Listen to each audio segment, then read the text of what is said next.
Now, before the show, we met some of you, and we asked some of you to stare into a drinking glass, and then to visualize an object inside of it. And once you'd done that, we asked you to write it down on a single piece of confetti. I can see all sorts of things in here. Someone's written a glass of water, £50 notes, that sort of thing. One of these objects will select itself. I love stuff like this.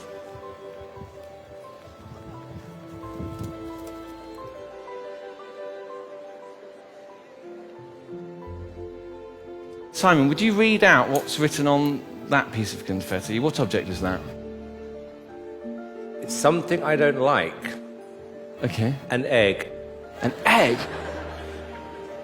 An egg, it is a reminder that everything in our life starts as something smaller. It is fragile, it's perfect. And so all I have to do is visualize that piece of confetti getting heavier. And if you listen, you may be able to hear it.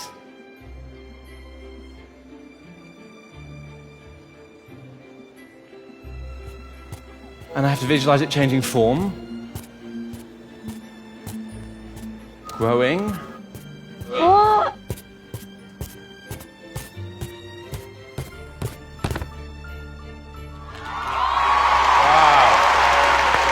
That's mental. That's so cool.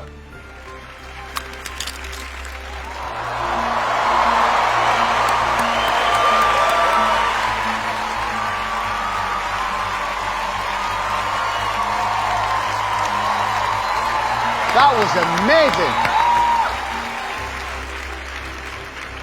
Thank you all so much. Now for this next piece, I will need somebody from the audience. I will take this paper aeroplane, I will throw it out into the audience, one of you will catch it. Coming out over there. See, it's yours gracefully. I'm going to get you to unfold that piece of paper for me, where you'll find it's not any old piece of paper. What it is it's a seating plan of this very theatre. Take that piece of paper for me, hold it behind your back. Then I'm going to give you this pen. I'm going to make you take this pen and make a dot or a mark somewhere on the page behind your back so that you don't know where you're going. Do that for me now, just a little dot. Have you done that? Okay, great. Will you have a look? Where did you put your little mark on the paper? The seat number is L34. Okay, L34. L34. Is this 34? Yes, it's 30. Hello. What's your name? My name's Annika. Annika. Annika, I think you'll be absolutely perfect for this. Are you okay to help me?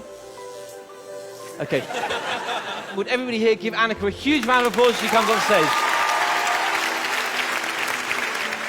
Quick as you can, Annika, follow me, watch your step on the way up. These are two auto-conductive cages. You can see underneath them, you can see through them, you can see above them. This is one's exactly the same, and they're connected in circuit to this Tesla coil. I need you to step up into this cage. Nicely done. Now, Annika, I need you to keep your hands behind your back. Are you ready? Don't worry. And so, all I have to do is to complete the circuit.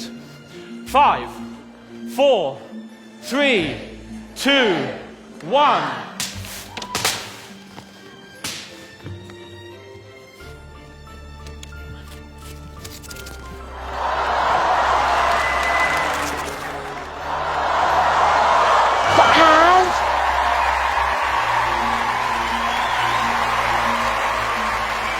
Annika, everyone, thank you so much. Thank you for helping me.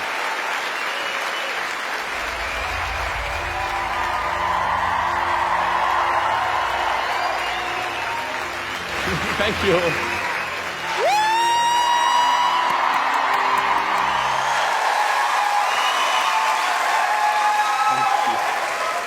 Now, last time I performed for you, I tried to fill the stage with as much equipment as I could fit in. But it turns out what captured your imagination was something very small and simple. It was a tiny little egg. And it reminded me that sometimes the most magical moments in our lives are the smallest moments. And so tonight I thought I'd write with almost nothing, just an empty glass and a saucer. I'll leave the glass here, covered by the saucer. That will create a sort of impenetrable chamber. Amanda, will you keep your eyes on that for me? And I thought, what's the smallest miracle I could perform? Well, the smallest thing I can perform magic with is a single match from a book of matches. This one, in fact. Now I need you to remember me tearing this match out of the book. And in a moment, Alicia, I'm going to get you to hold on to the matches, keep them very safe. But first, I will cast a spell of fire. You don't seem very impressed. Alicia, hold on to those for me. I will attempt to make this match disappear. It's very hot, I've got to be very careful.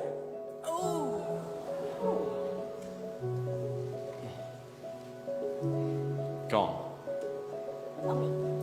Don't try this at home. But wait. Did you feel anything? No. I hope you felt something. I just blew at your hand. But something else happened. That match managed to travel through the air and reappear somewhere I could never have gotten to. In your hand. Have a look. Because inside the matchbook where it originally began is that match. Show them. Wow.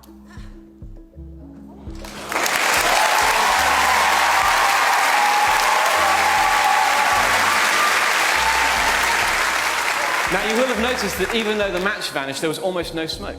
That's because the smoke travelled somewhere I also couldn't have gotten to. Inside the glass.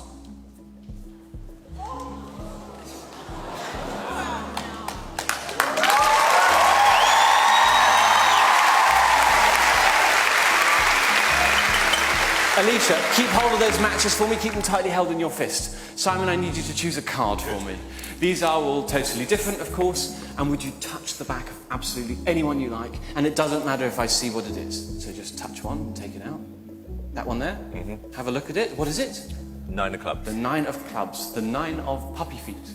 Will you hold your hand out flat for me like a table? I will attempt... Oh, actually, you know, Simon, all these years, you've seen so many magicians on Got Talent. Have you ever performed the magic yourself? No. Tonight, you will make the card disappear for us. Just tell me the moment that you've done it. Now. Oh, yeah, I felt it too.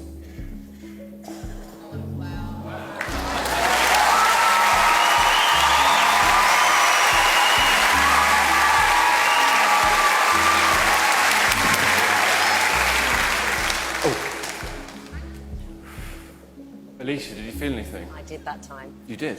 Good. That card managed to travel through the air and reappear somewhere totally impossible. So, Alicia, the end of my routine is entirely in your hands. Are you serious? Oh, just the matches. Open them up. The card isn't in the book. It is the matchbook.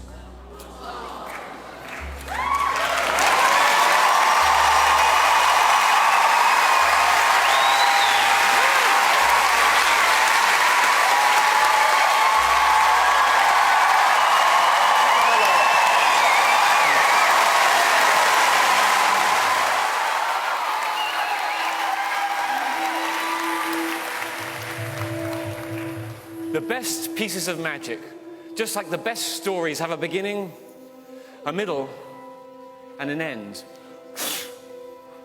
And seeing as we're at the end of my Britain's Got Talent journey, I thought I would tell you about my beginnings in magic.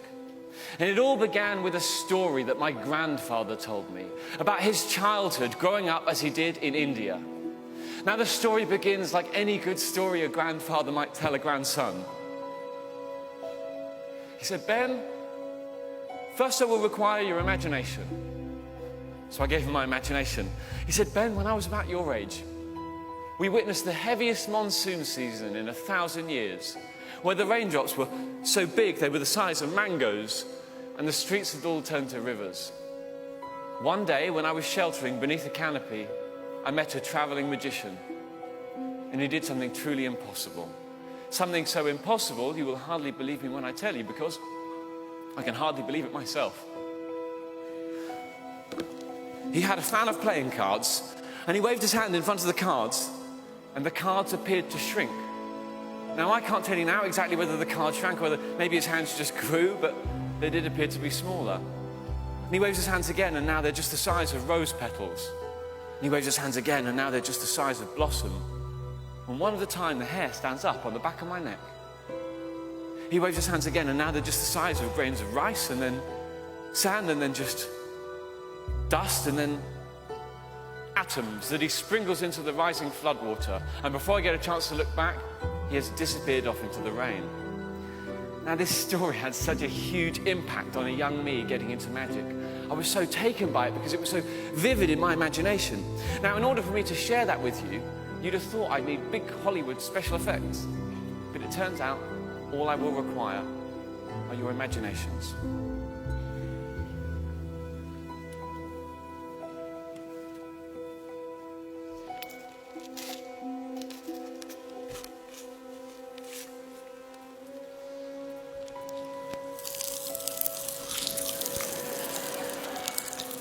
It's monsoon season.